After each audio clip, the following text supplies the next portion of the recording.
ఒక ముసలాయన వృద్ధాప్యములో బస్సులో ప్రయాణం చేస్తున్నాడంట. బస్ అంతా ఫుల్గా ఉందంట. ఆ బస్సులో నిలబడ్డానికి కూడా ఆయన చేత కావట్లేదు.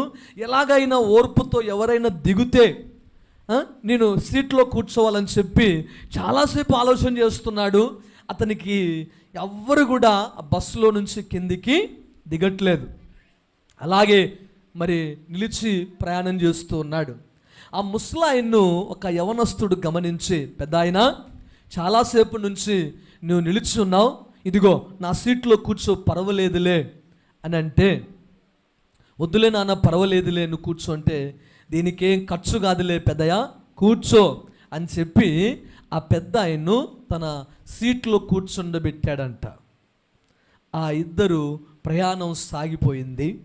కొన్ని సంవత్సరాలకు ఈ యవనస్తుడు భయంకరమైనటువంటి కష్టాల్లో, భయంకరమైనటువంటి ఇబ్బందుల్లో, భయంకరమైనటువంటి మరి పోరాటం, మరి భయంకరమైనటువంటి ఎఫ్ఐఆర్ నోట్ అయిపోయి కోర్టుకు వెళ్ళిపోయాడు. కోర్టుకు వెళ్ళిపోయినప్పుడు ఆ కోర్టులో ముద్దాయిగా ఆ యొక్క కోర్టులో జడ్జి ముందు నిలబడ్డాడంట.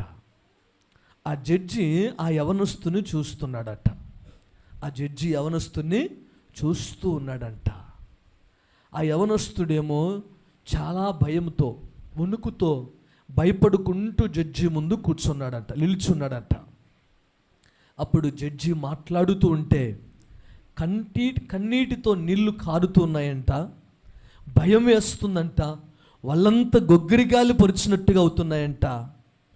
అప్పుడు ఆ జడ్జి అంటున్నాడంట, బాబు, కొన్ని సంవత్సరముల క్రితము నువ్వు బస్సులో ప్రయాణం చేసినప్పుడు ఇదిగో ఈ సీట్లో కూర్చో పెద్దయ్య, ఖర్చు ఏం కాదన్నావు, నువ్వే కదా అన్నాడట.